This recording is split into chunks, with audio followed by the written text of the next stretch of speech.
Ito na nga mga kakuskus. Ang lunch natin for today is macaroni hamra or yung macaroni red. Sindihan ko na yung kalan. Didikit.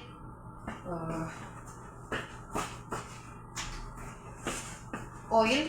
Gidir is kaldero. Kahit anong klase ng kaldero, basta sinabi ng amo mo is gidir. Kaldero.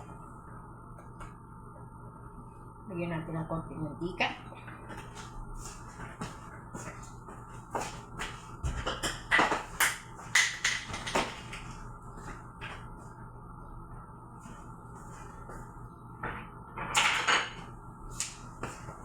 Siyempre, ang aking paboritong sandok. Meron tayo ditong kamatis, sibuyas, bell pepper. Sabay-sabay na natin yan.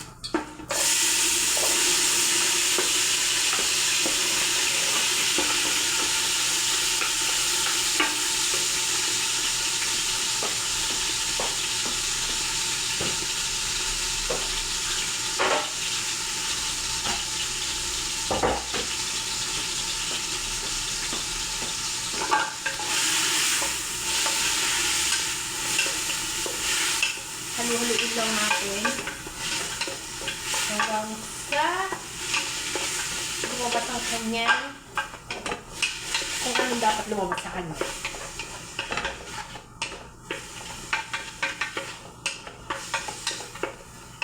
Grabe, dami ko pahugat.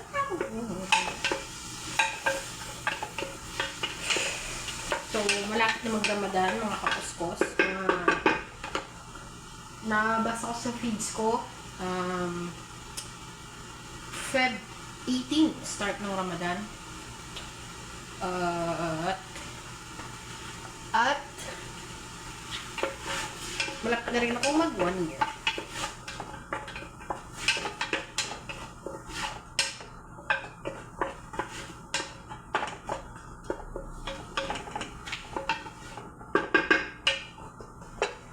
Yan ang muna natin siya dyan.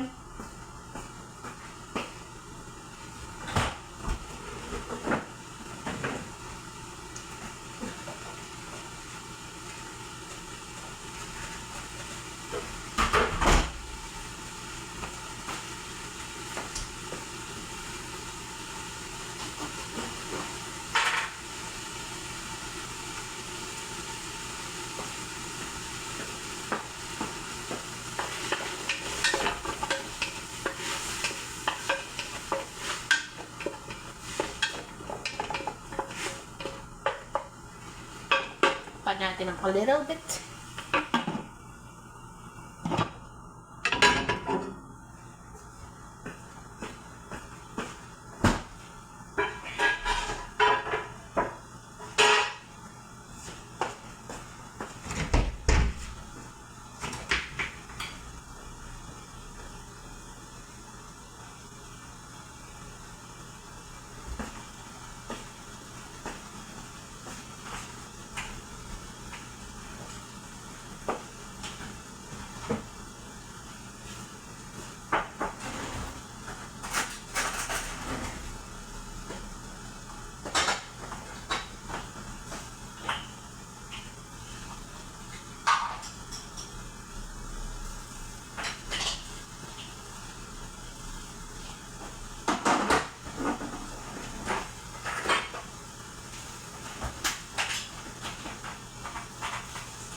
Tipla ko na yung kape. Mga kapuskos.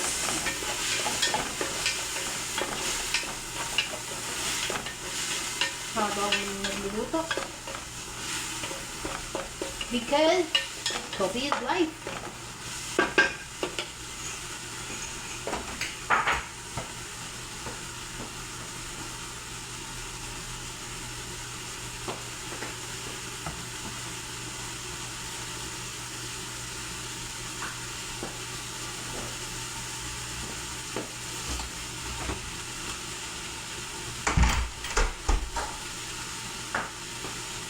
medyo okay na. Lumabas na ang kanyang kaluluwa. Tomato marjoram or tomato paste.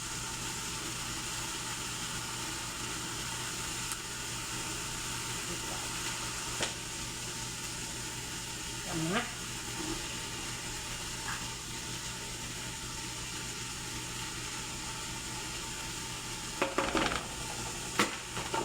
Harki or haluin.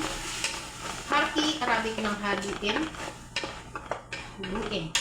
Harki, tidak. Tapos,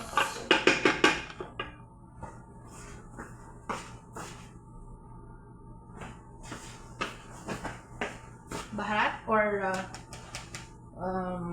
tingin ko sa Pilipinas tawag dito ay hindi ko sure kung 7 spices. Meron kasi 7 spices, 5 spices. Tsaka yung sa dati kong amo. Nagtrabaho ko sa sa restaurant ng amo ko. Dati ako sa laundry shop, tapos nilipat ako sa nagbukas siya ng restaurant. Tapos nilipat ako doon. Ang tawag dito ay 5 spices, 7 spices. Hindi ako sure kung alin siya dito. Pero tawag dito sa Arabic ay baharat. Lagyan natin na baharat. Okay lang yan. Sabihin natin. Tapos, lagyan natin ng meal or asin. 1 gramo. Para paldo. Para ano tayo, basta yun na yun. Kalimutan ko. Tapos,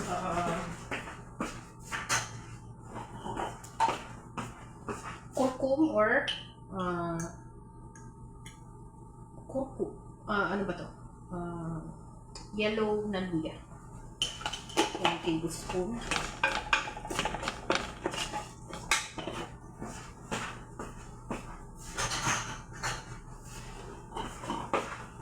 Black pepper sa Arabic ay pilpil aswad.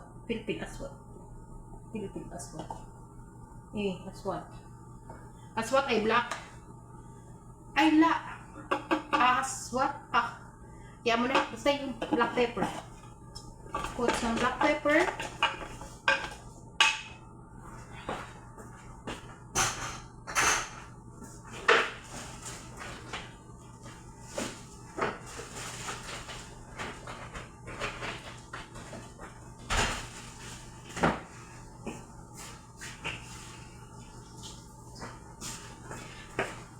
Tama nga. Aswat ay black, abyat ay puti. Maglagay tayo ng 3 lemon aswat. Or, pinatog ng lemon. Tapos, luwaluin natin. Tapos,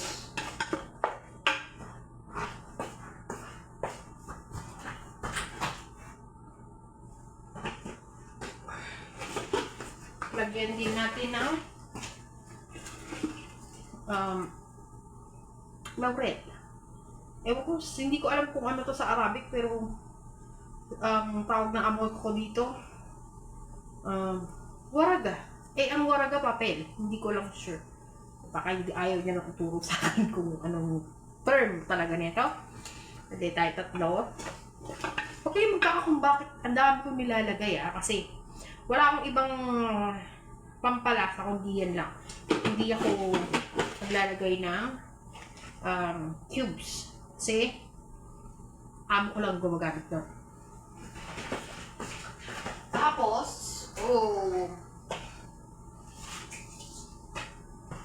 pagtapos natin dyan, konting halo, lagay na natin ang ating manok na hiniwa ng maliit at walang balat. Haluin ulit natin.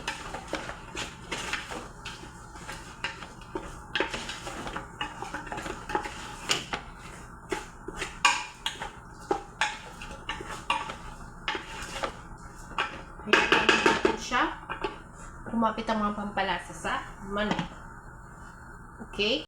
So, medyo okay na siya. Lagyan na natin siya ng mainit na tubig.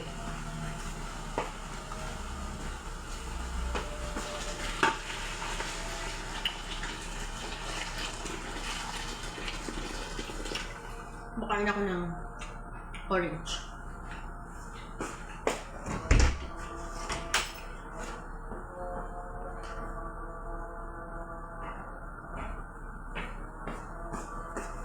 Dagdagan pa natin.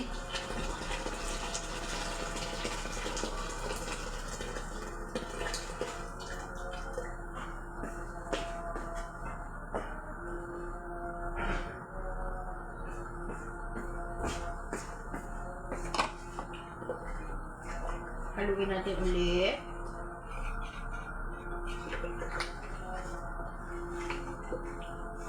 After 15 minutes, buksan natin at ilagay natin ang macaron.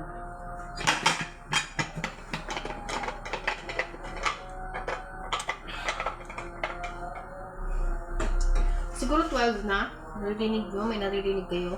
Ayan.